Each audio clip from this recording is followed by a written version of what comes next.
Season 2 of Bridgerton will have you riveted to your screen this weekend. More fabulous Regency core fashion, developing relationships, and Lady Whistledown thoughts are to be expected. There's a lot for fans to take note of going into the new season, right from the opening credits to the characters' dresses. Without further ado, here's everything you may or may not have noticed in Bridgerton Season 2.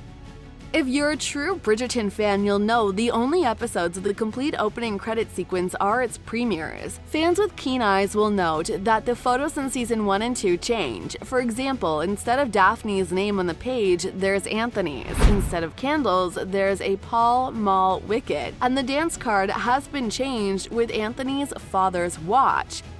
The program mostly overlooks Book Anthony's fixation with time, being on time, knowing what time it is, and always checking the heirloom he carries. This is due in part to the show's omission of a major feature of his painful reaction to witnessing his father's death, fearing he will die at the same moment in his own life. In the story, he is continually checking his watch because he is watching the sand pass through the hourglass and believes he knows when it'll run out. Fortunately, there's a reference to all of this in the opening credits. The series changes Kate's family name to Sharma and completely rewrites her history. And while there is an acknowledgement of Kate's fear of thunderstorms because her father did die in the middle of one, it is merely a nod and not a full-fledged trauma response, kind of similar to Anthony's obsession with time. The series alters many specifics of Kate and Anthony's courtship, but the competitive Pall Mall game, the famed Lucky Mallet, as well as the Black Mallet of Death make their appearances in the plot too.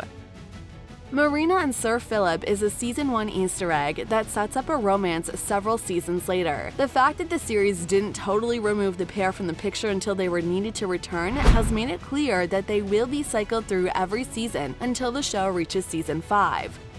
The Sharma family was introduced this season and has become an important part of the show, as Kate and Edwina Sharma, played by Simone Ashley and Charitha Chandran respectively, are involved in a love triangle with Anthony Bridgerton. According to Bridgerton's costume designer Sophia Canal, the Sharma sisters' clothes include various Easter eggs for those who are interested in the role fashion plays in the family. Costume aspects such as patterns and colors are important to a character's story development, just as they were in Season 1.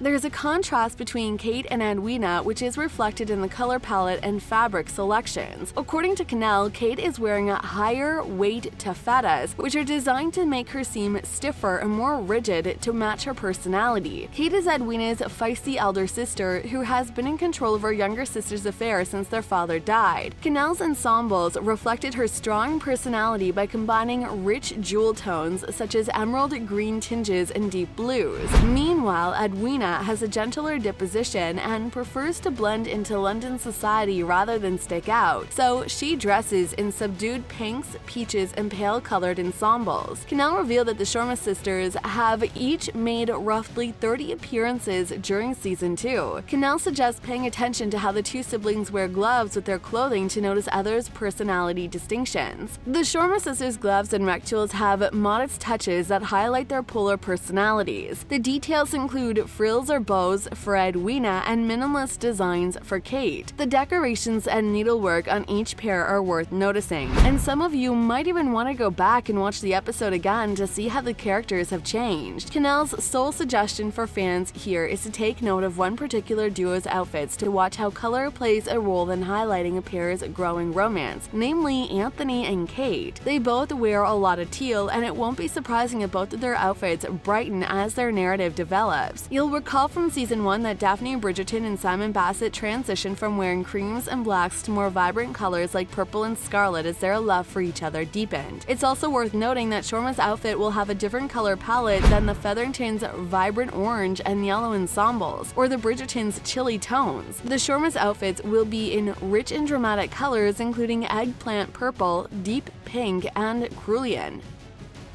Canelli wanted to include Sharma's cultural history into their costumes as well as their wardrobes because the Sharmas are flying from India to participate in the London social season. Although Sharma's costumes are primarily influenced by Indian fashion, Canelli also concentrated on fusing their more current trends with traditional Regency-era apparel such as puff sleeves and waist-cinching bodices. Now that you're well informed in the Sharma family's sartorial drama, go back and revisit your favorite Season 2 moments to catch anything anything you might have missed. This season's ensembles by Kate, Edwina, and Mary are all memorable.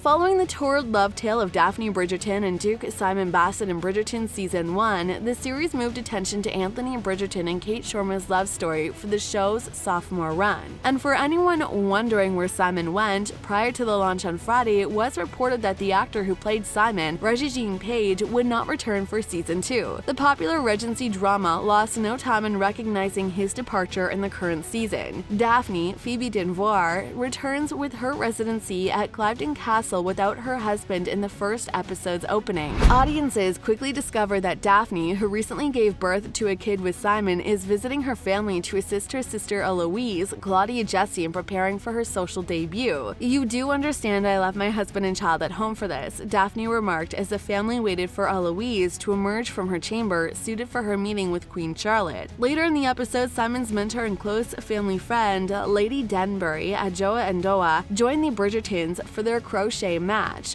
A crush of an evening, Your Grace. Violet Ruth Jamel, the matriarch of the Bridgerton family, stated that the motherhood seemed to fit the Duchess very well and that their matching attempts last season were extremely clever indeed. Daphne's husband was mentioned once as being gone on business. Page previously announced his retirement from the program in April, describing his experience on the show as the journey of a lifetime. Despite departing the series, Page teased a possible future cameo. Guess we better be on the lookout in Season 3.